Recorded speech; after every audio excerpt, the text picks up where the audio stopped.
الرجيم بسم الله الرحمن الرحيم الحمد لله الذي جعلنا من المتمسكين بولاية أمير المؤمنين وبولاية الأئمة المعصومين صلوات الله عليهم أجمعين. الحمد لله الذي لا يبلغ مدحه القائلون ولا يحصي نعمه العابدون ولا يؤدي حقه المجتهدون الذي لا يدركه بعد الهمم ولا يناله غوص الفتن الذي ليس لصفته حد محدود ولا وقت موجود ولا نعت معدود ولا أجل ممدود فطر الخلائق بقدرته ونشر الرياح برحمته والصلاة والسلام على سيدنا ومولانا حبيبنا وحبيب قلوبنا شفيعنا وشفيع ذنوبنا أبي القاسم محمد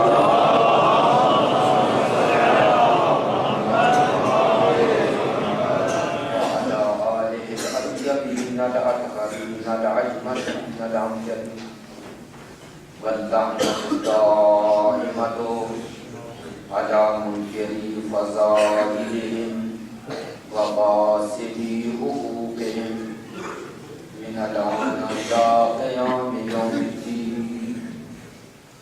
أما بعد فقد قال سبحانه وتعالى في كتابه المجيد بسم الله الرحمن الرحيم وجعلناهم أئمة يهدون بأمرنا وأوحينا إليهم فعل الخيرات وإقام الصلاة وإيتاء الزكاة وكانوا لنا عابدين. رب اشرح لي صدري ويسر لي أمري واحلل عقدة من لساني يفقهوا قولي. إن الله وملائكته يصلون على النبي يا أيها الذين آمنوا صلوا عليه وسلموا تسليما.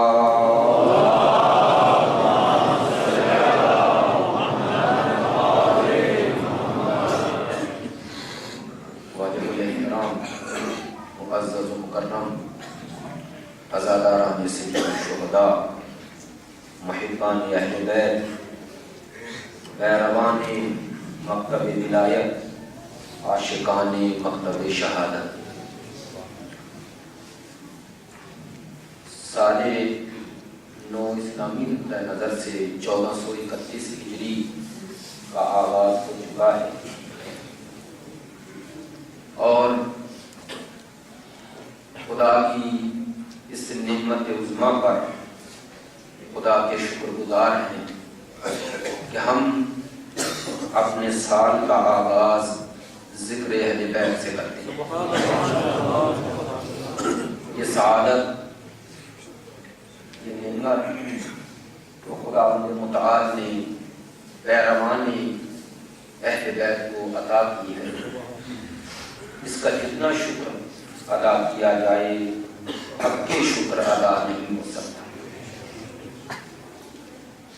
اور یہ مجالس، یہ عزاداری، یہ تربیت انسانی کا وہ کارخانہ ہے کہ جس میں اگر انسان مخلصانہ شرکت کرے، اگر وہ گناہ اور ظلم کے قید و بند میں گرفتار ہے تو خود بن کے نکلتا ہے. لیکن شرط اخلاص ہے. عزیزان محترم، جن کے پاس یہ نعمت نہیں ہے انہیں شاید اس کی قدر نہیں ہے. لیکن خدا نے جن کو یہ نعمت عطا کی ہے وہ جانتے ہیں کہ مجالس سید الشہداء کون سا کام کر رہی ہے، اور یہ بھی ان مجالس کا اثر ہے، اس عزاداری سید الشہداء کا اثر ہے، مکتب سید الشہداء کا کارنامہ ہے کہ جس نے ہمیں زندہ رکھا ہے۔ دیکھیے میں نے یہ عرض نہیں کیا، میں نے یہ نہیں کہا کہ ہم نے عزاداری کو زندہ رکھا ہے۔ شہید مطہری کے بڑے خوبصورت جملے ہیں، وہ کہتے ہیں ہم نے عزاداری کو زندہ نہیں رکھا، یہ عزاداری ہے جس نے ہمیں زندہ رکھا ہے۔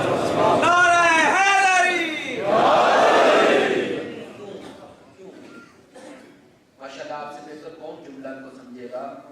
اس لیے کہ دنیا میں دو طرح کے شہید ہیں، کچھ شہید حی ہیں جو زندہ ہیں، ان کی زندگی پر ایمان ہے، وہ زندہ شہید ہیں، لیکن ان کی زندگی کا دائرہ صرف اپنی ذات تک محدود ہے۔ لیکن کچھ شہید حی نہیں، شہید محیی ہیں جو زندہ کرتے ہیں۔ کربلا ان زندہ لوگوں کی سرزمین نہیں جو صرف خود زندہ ہے، کربلا سرزمین ہے ان شہداء کی جو محیی ہیں، جو قیامت تک کی مردہ روحوں میں، مردہ جسموں میں زندگی کی روح پھونکتے رہیں گے۔ نعرہ تکبیر، نعرہ رسالت، نعرہ حیدری، آواز بلند صلوات۔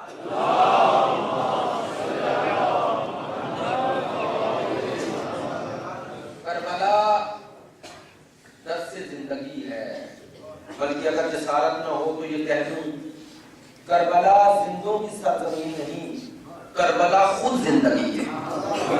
زندہ تو وہ ہیں جو کربلا تک آ گئے ہیں، یہ خود حیات ہے، یہ منبع حیات ہے۔ کربلا ہے قوت دور زمان روح حیات، زیست کا عرفان ہے اور معرفت گاہ مہا۔ کربلا تک آ کے پلٹو بھی تو جاؤ گے کہاں، جس طرف جاؤ گے ہوگا کربلا موجود وہاں۔ کربلا لیتا رہے گا ہر قدم پر امتحان، حشر تک ہوگا حساب دوستان و دشمن۔ کربلا وہ خط فاصل ہے، کربلا وہ فصل الخطاب ہے جس کے ذریعے حق و باطل کی پہچان ہوتی ہے۔ کربلا حق و باطل کا وہ معیار، وہ ملاک اور وہ میزان ہے کہ اس کے ذریعے حق و باطل کو تولا جاتا ہے۔ کربلا کے بعد معیار حق و باطل یا پرچم حسین میں آنا ہے یا پرچم حسین کو پشت کرنا ہے۔ یہ مجالس یہ اعلان ہے کہ پرچم حسین آج بھی بلند ہے۔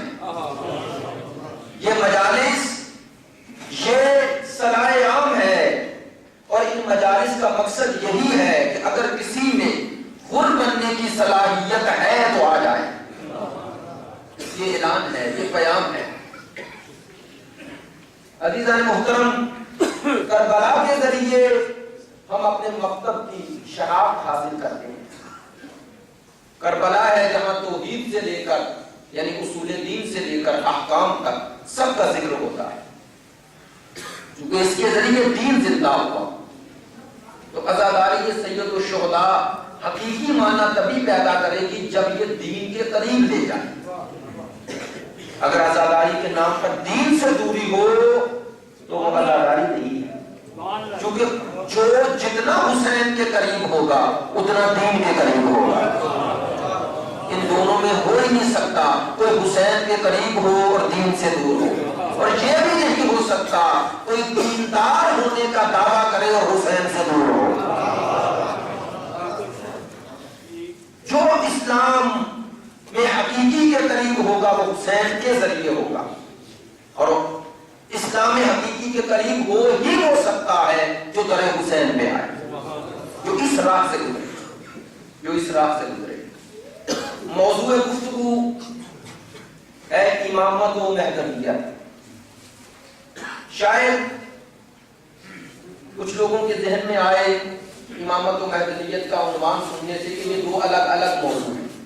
نہیں، ابتدائی گفتگو میں یہ عرض کرنا ضروری سمجھتا ہوں تاکہ 10 دنوں میں جو آپ سے گفتگو رہے گی اس کے خط و خال آپ کے سامنے واضح ہو جائے کہ امامت و مہدویت دو الگ موضوع نہیں بلکہ یہ ایک ہی سکے کے دو رخ ہیں. اگر کسی نے مہدویت کی حقیقت کو پہچاننا ہے پہلے اسے معرفت امامت ہونی چاہیے. جب تک امامت کی معرفت نہ ہو، درست صحیح معرفت نہ ہو، عقیدہ مہدویت سمجھ میں نہیں آتا.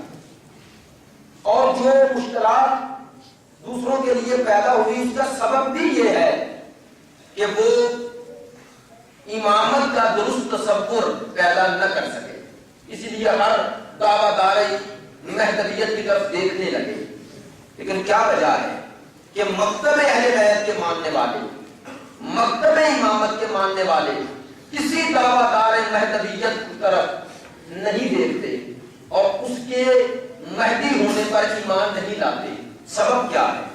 سبب یہ ہے کہ ہمارے نزدیک مہدویت یا شخص امام مہدی علیہ السلام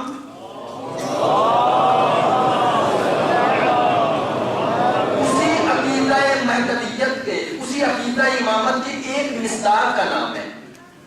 ہمارے ہاں ایک سلسلہ ہے امامت کا. ہم امامت کے لیے کچھ اوصاف کے، کچھ شرائط کے قائل ہیں. جب تک وہ اوصاف و صفات و شرائط نہ ہوں ہمارے نزدیک کوئی امام ہو ہی نہیں سکتا. توجہ فرمائیے گا. اس لیے میں نے کہا امامت و مہدویت دو الگ الگ موضوع نہیں بلکہ یوں سمجھیے کہ امامت مقدمہ ہے مہدویت کو سمجھنے کا. اور جب تک امامت سمجھ میں نہ آئے عقیدہ مہدویت سمجھ میں نہیں آ سکتا. جب تک اوصاف امامت، صفات امامت، شرائط امامت کا پتہ نہ ہو عقیدہ مہدویت واضح نہیں ہو سکتا. اور مسلمانوں کی سب سے بڑی مشکل یہی ہے کہ وہ عقیدہ مہدویت پر ایمان رکھنے کے باوجود اس کے اوصاف و صفات کو نہیں سمجھتے. ان کے لیے غیبت امام کا معنی اس لیے روشن نہیں ہے. وہ اس لیے کہتے ہیں کہ مہدی آئے گا کہ انہیں پتہ ہی نہیں کہ صفات و اوصاف امام کیا ہوتے.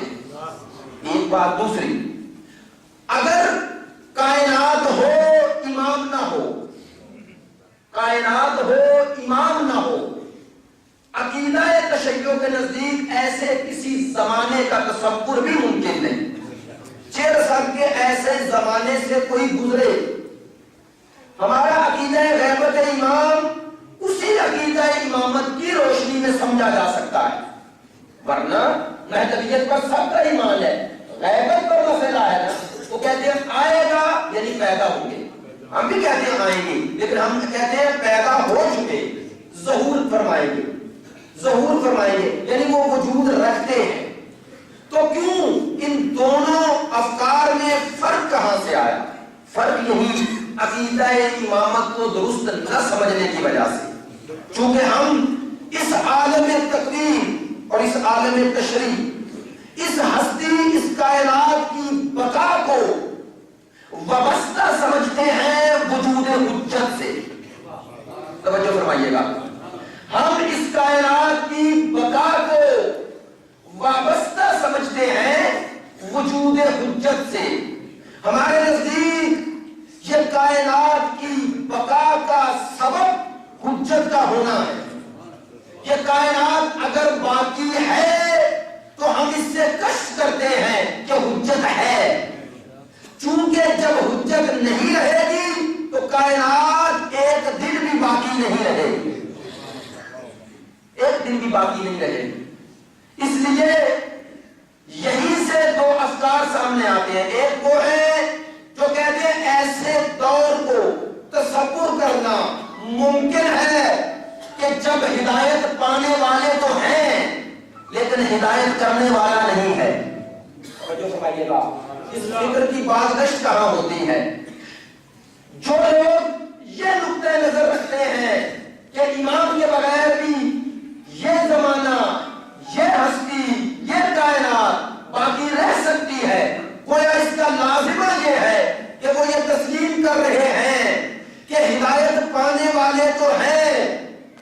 ہدایت کرنے والا کوئی نہیں.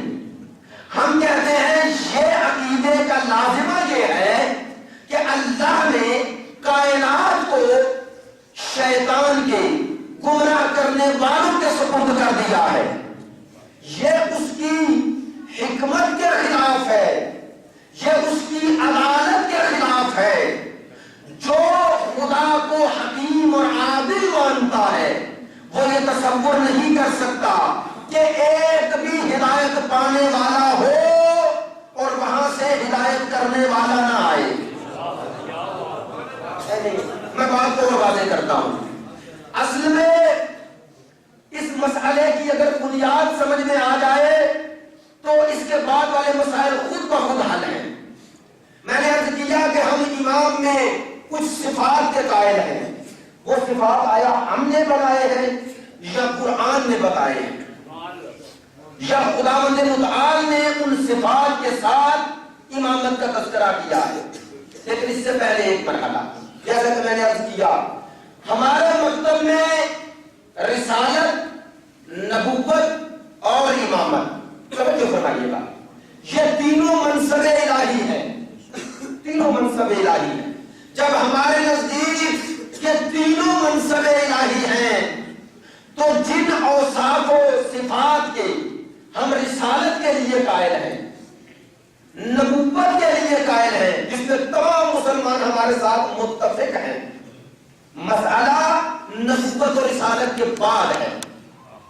وہ چونکہ منصب رسالت کو خدائی منصب نہیں مانتے, اسی لیے اس میں خدائی صفات کے بھی قائل نہیں ہیں کہ امام کے اندر کچھ ایسے صفات و اوصاف ہونے چاہیے جو اسے امام ماننے پر ہمیں مجبور کرے. نبوت اور رسالت میں وہ قائل ہیں. ہم جن اوصاف و صفات کے ساتھ نبی اور رسول کو نبی اور رسول مانتے ہیں, انہی صفات و اوصاف کے ساتھ امام کو بھی امام مانتے ہیں. جس طرح پوری کائنات مل کر کسی کو نبی نہیں بنا سکتی, اور اگر کسی کو بنا لے تو تمام مسلمانوں کے نزدیک وہ بننے والا بھی کاذب ہے, بنانے والے بھی کاذبین ہیں. توجہ فرمائیے گا. جس طرح کوئی مل کر پوری کائنات کسی کو منصب رسالت عطا نہیں کر سکتی, اور اگر کوئی دعوی رسالت کرے تو سب کے نزدیک اس کا دعویٰ جھوٹا ہے, اور اس کی تائید کرنے والے, تصدیق کرنے والے بھی جھوٹے ہیں. اسی پیمانے, اسی شرط کے ساتھ ہم منصب امامت کو بھی ایسے ہی مانتے ہیں.